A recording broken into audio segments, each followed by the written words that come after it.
할렐루야. 사랑하는 반석의 성도 여러분, 7월 24일 아까베 시간이 돌아왔습니다. 자, 오늘은 이사야 10장 5절에서 19절까지의 말씀으로 함께 주께서 주신 말씀을 은혜를 나누고자 합니다. 아수르라고 하는 나라는 그 교회 사학자들이 볼 때 역대의 가장 잔혹하고 또 악랄한 민족이다, 이렇게 역사책들에 기록되어 있습니다. 그만큼 자기들의 그 복속 국가들을 굉장히 피곤하게 하였고 약탈을 일삼았던 나라였습니다. 그런데 이 아수르가 왜 이렇게 잔인하고 악랄한 국가가 되었을까? 성경에서 우리가 힌트를 얻을 수가 있습니다.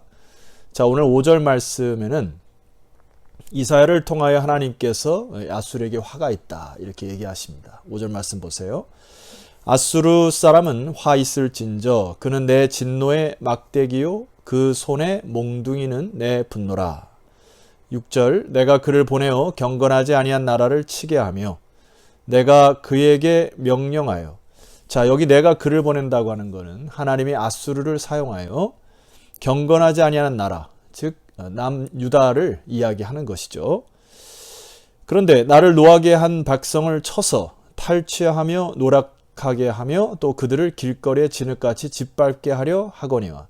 단지 하나님은 그의 백성을 깨우치기 위하여 여기에 단어 보시면 탈취하고 노력하고 진흙같이 짓밟히는 정도의 수준으로 그렇게 아수르를 사용하려고 하셨습니다.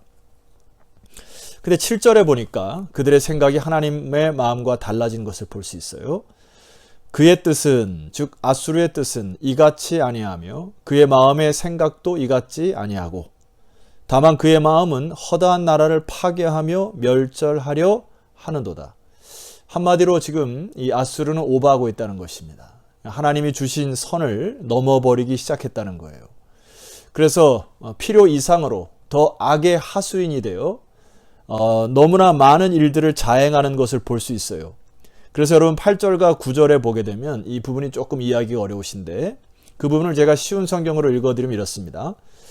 갈로는 갈그미스와 같이 우리에게 멸망당할 것이고 하맛은 아르밧처럼 우리 발날에 떨어질 것이고 사마리아는 다마스커스처럼 우리에게 멸망당할 것이다. 그래서 그 주변국들을 차례로 정복하고 진멸하기 시작했고 마침내 그들은 어디까지 선을 넘는가 하면은 북이스라엘을 대변하는 사마리아도 쳤을 뿐만 아니라 거기까지 하나님이 인정하시고요.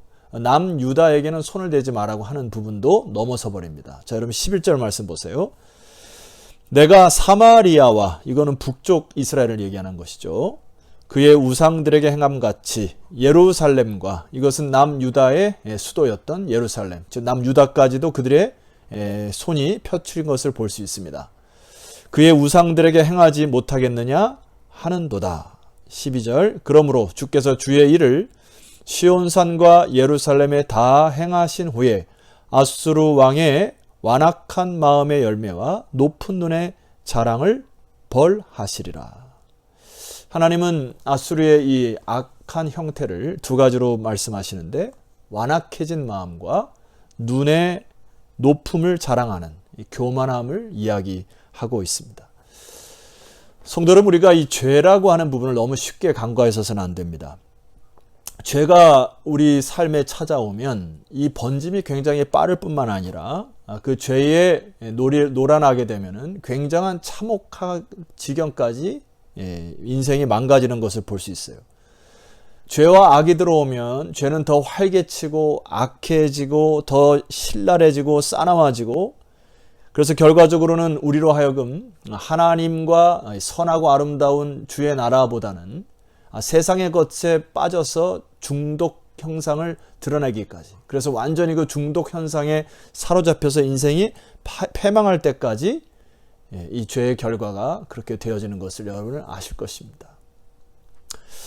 자, 그러나 오늘 이 이사야 메시지를 통해서 오늘날 이 죄의 도전과 죄의 유혹, 그리고 이 악한 영의 이 도전을 우리가 두 가지로 좀 방비하고 함께 영적으로 싸우기를 소망합니다. 첫 번째는 오늘 이사야 10장 24절 말씀 보니까 이렇게 하나님이 권면하십니다. 그러므로 주 만군의 여호와께서 이르시되 시온에 거주하는 내 백성들아 아수르가 애굽이 한 것처럼 막대기로 너를 때리며 몽둥이를 들어 너를 칠지라도 그를 두려워하지 말라. 내가 오래지 아니하여 내게는 분을 그치고 그들은 내 진노로 멸하리라 하시도다. 자, 너를 때리고 몽둥이로 너를 칠 때에 고통 속에는 있지만은 그를 두려워해서는 안 된다. 왜냐하면 그는 내 몽둥이와 채찍에 불과한 것이기 때문에 그들이 너를 완전히 진멸시킨다고 하는 그런 착각 속에서 그를 두려워해서는 안 된다는 것입니다. 오늘날 우리가 사단의 많은 도전에 두려움과 공포 속에서 주일날도 말씀드렸습니다마는 많은 사람들이 손을 놔버리고 단순히 이 세상을 살아가는 생존 경쟁에만 빠져있는 참 안타까운 현실을 볼 수 있습니다. 일전에 말씀드렸던 그 빅터 프랭클이라고 하는 분이 쓴 책 가운데 죽음의 수용소라는 책의 내용 가운데 이런 게 있습니다. 아우슈비츠에 들어오는 순간 많은 사람들은 그들의 인생이 다 벗겨지고 미래도 없고 과거도 없고 고통만이 연속되는 상황 속에서 많은 사람들이 절망하고 그렇게 죽어갑니다. 그런데 이 저자는 이렇게 얘기하죠. 과연 그 속에서도 희망을 찾을 수 있을까? 라고 하는 대답에 이 프랭클은 그렇다라고 대답을 합니다. 그 책의 내용의 일부입니다. 혹독한 시련을 겪으며 그는 어떠한 상황 속에서도 절대 뺏길 수 없는 인류 최후의 자유를 깨닫고 있습니다. 그것은 주어진 상황 속에서 자신의 태도를 취할 수 있는 자유. 닥친 고난은 자신을 강하게 하고 가치를 만드는 계기로 확신한다면 시련은 오히려 축복이 된다. 그 책의 내용에 기록이 되어 있어요. 하나님이 주신 그 자유를 세상의 그 어떠한 힘과 고통도 빼앗을 수 없다. 그래서 그 프랭클이 얘기했던 그 내용 중에 하나가 이런 게 있습니다. 거울 속에 내 모습에서 눈을 떼면 그 밖의 모든 것을 볼 수 있습니다. 자신의 문제에 집착하지 말고 이웃들에게 시선을 돌리십시오. 그들에게 사랑을 보게 하십시오. 세상을 향해 마음을 여십시오. 이 프랭클은 그 어려움 속에서도 눈을 들어 하나님의 사랑과 자유를 깨달은 이후에 주변 사람들을 보기 시작하는 두려움을 극복하는 믿음의 사람으로 죽음의 수용소에서 나오게 되는 그러한 참 자유를 얻게 됩니다. 여러분, 오늘 첫 번째 교훈, 두려워하지 마시고 수많은 어려움과 고통 속에서 있을지라도 절망 속에서 벗어나시기를 주의 이름으로 축원합니다. 자, 오늘 제가 두 번째 여러분과 좀 나누고자 하는 메시지가 있습니다. 자, 15절 말씀 보면 참 우스꽝스러운 그 내용이 적혀 있어요. 자, 15절 말씀 봅시다. 도끼가 어찌 찍는 자에게 스스로 자랑하겠으며 톱이 어찌 켜는 자에게 스스로 큰 채 하겠느냐. 이는 막대기가 자기를 드는 자를 움직이려 하며 몽둥이가 나무 아닌 사람을 들려 함과 같음이로다. 여러분, 이거는 참 우스꽝스러운 모습입니다. 도끼가 그 자루를 쥔 주인에게 자랑을 하고 톱이 켜는 자에게 스스로 큰 채 하고 막대기가 자기를 든 자를 역으로 움직이려고 하는 것이 바로 아수르와 같다는 것이에요. 자, 성도 여러분, 오늘 우리는 이 아수르의 교훈을 통해서 무엇을 우리가 배울 수 있겠습니까? 지금 전 세계적으로 이 팬데믹 현상으로 나라마다 이 바이러스가 언제 끝날지 모르는 상황 속에 놓여 있는데 어제 그 뉴스를 보다가 또 하나의 우스꽝스러운 장면을 봅니다. 그 가운데 세계 유수한 많은 그 나라의 대통령들 중에 유독히 마스크를 쓰지 않은 지도자들이 딱 두 사람으로 언급을 하더라고요. 한 사람은 미국의 트럼프고요.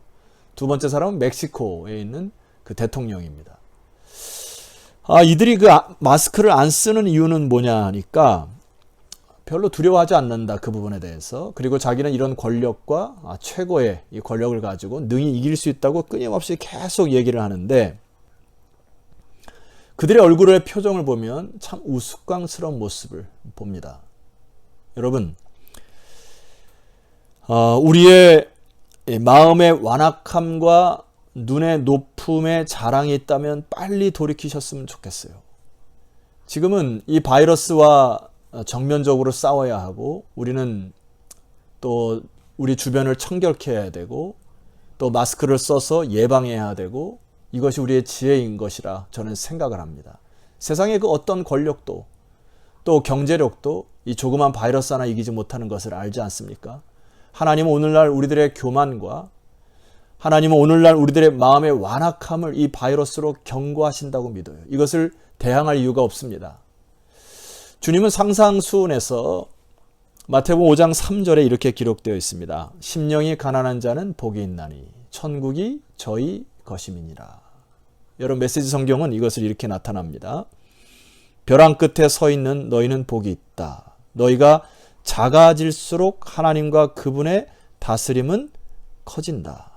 여기에 여러분 작아짐, 낮아짐은 내가 다른 사람과 비교해서 때로는 열등감으로 때로는 우월감으로 겸손해지는 것이 아니고 만물의 근원이신 하나님, 즉 도끼를 쥐고 계시는 하나님, 톱을 다스리시는 하나님, 이 온 세계를 주관하시는 그 하나님 앞에 모든 선함과 아름다움과 거룩함과 능력이 하나님께 있다고 고백하는 자들, 바로 그 앞에 우리가 설 때에 나는 아무것도 아님을 고백하는 자, 바로 그것이 바로 심령이 가난한 것이에요.